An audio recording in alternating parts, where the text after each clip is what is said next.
AJ Styles exploded onto the scene, materializing from the crowd in the middle of the UBS Arena ring with his trademark confidence, and the Phenomenal One's return after all these years during Slammiversary 2025 immediately set the stage ablaze. His presence was electric, every camera angle capturing the moment fans realized a legend had walked through the curtain again.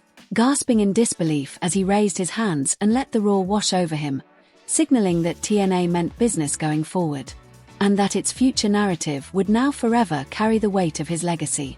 Meanwhile, under those bright lights, Trick Williams battled in a savage three-way main event unlike anything seen in recent memory, taking on Joe Hendry and Mike Santana in a match prescribed from the wildest hybrid style of modern wrestling, where athleticism collided with hardened brawling. Williams, dripping sweat and clashing forearms, hit the first truly innovative iteration of a mid-air flip powerbomb, a move he's been refining for weeks, just before leaning into a dead-eye deceptive roll-up that caught Hendry by surprise at the referee's count. The crowd shuddered at near falls and exchanged chants of "Let's go Trick" when Mike Santana hit a breathtaking springboard moonsault that connected off the top rope, but the real narrative was Williams' emerging dominance. His victory wasn't just about retaining the TNA World title, it was about cementing his place in history, localizing flash but keeping enough grit to appeal to the hardcore base.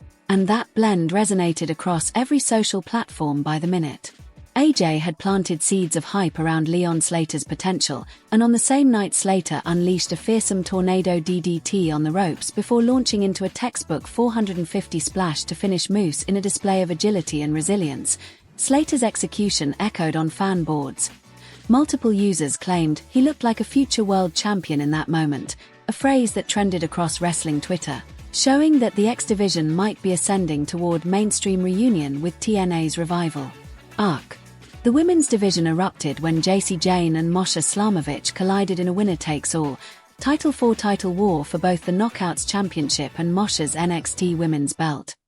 Jayne, executing a flawless gymnast-style counter into her finisher, secured victory to unify those titles, a move that didn't just shock viewers. It reconfigured how alliances between TNA and WWE developmental brands might evolve, hinting at cross-brand storytelling that could redefine on-screen wrestling ecosystems.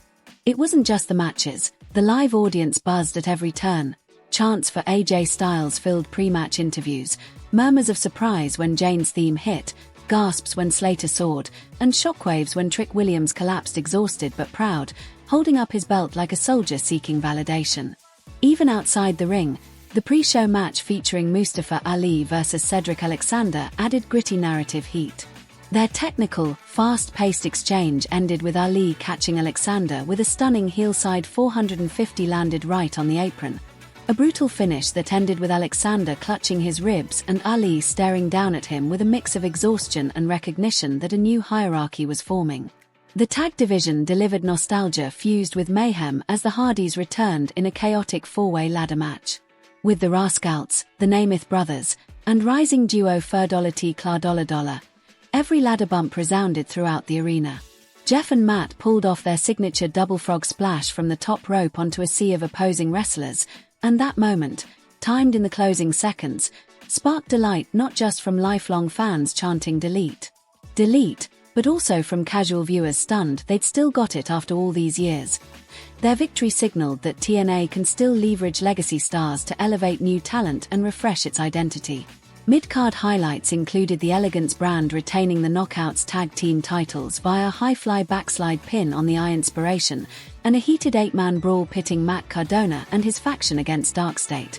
Cardona's completed TNA reinvention into a cocky villain delivering cheap shots and spearheaded roll UPS, ending with a backstage beatdown that had cameras scrambling in surprise. As the event progressed, commentators continually compared this iteration of Slammiversary to past PPVs. They noted that 2024's Montreal edition was lauded for its overdrive energy and grudge-focused storytelling, but this was different. This was about foundation building. TNA is reconstructing brand mythology on top of interconnected narratives, cross-brand storylines, and calculated nostalgia. Technically, the broadcast felt slicker, paying homage to WWE production values, though purists criticized pacing, saying segments like the AJ promo interrupted momentum. But there's no denying its impact.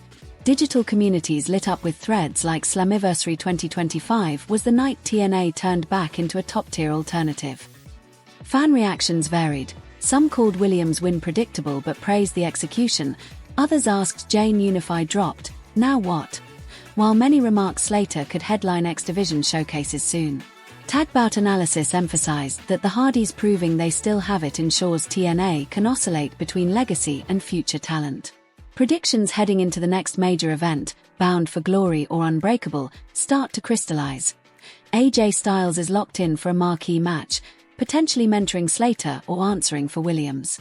Trick Williams will face NXT challengers eager to test his new reign, and the Knockouts division may pivot around Jayne defending dual belts, likely setting her up to feud with returning names like Jordynne Grace or Beth Phoenix. Slater's X-Division reign demands open challenge mini-tournaments, giving youngsters the spotlight while feeding organic crowd investment. Tag division storytelling will shift from nostalgia-driven ladder wars to new rivalries. Whispers of an international tag team invasion are fueling backstage speculation. The overarching narrative is that Slammiversary 2025 wasn't just a show, it was a declaration TNA is relaunching with ambition, strategy, and a refreshing willingness to blend elements from WWE's polished production with hardcore wrestling philosophy and fresh character arcs, all anchored by surprise talent pools like AJ Styles. If the promotion continues delivering moments that thrill, unites brands seamlessly, and roots its storytelling in athletic credibility, they could be on the brink of a full-scale renaissance, and fans are already betting that the coming months will define whether this marks TNA's greatest era, or merely its boldest comeback.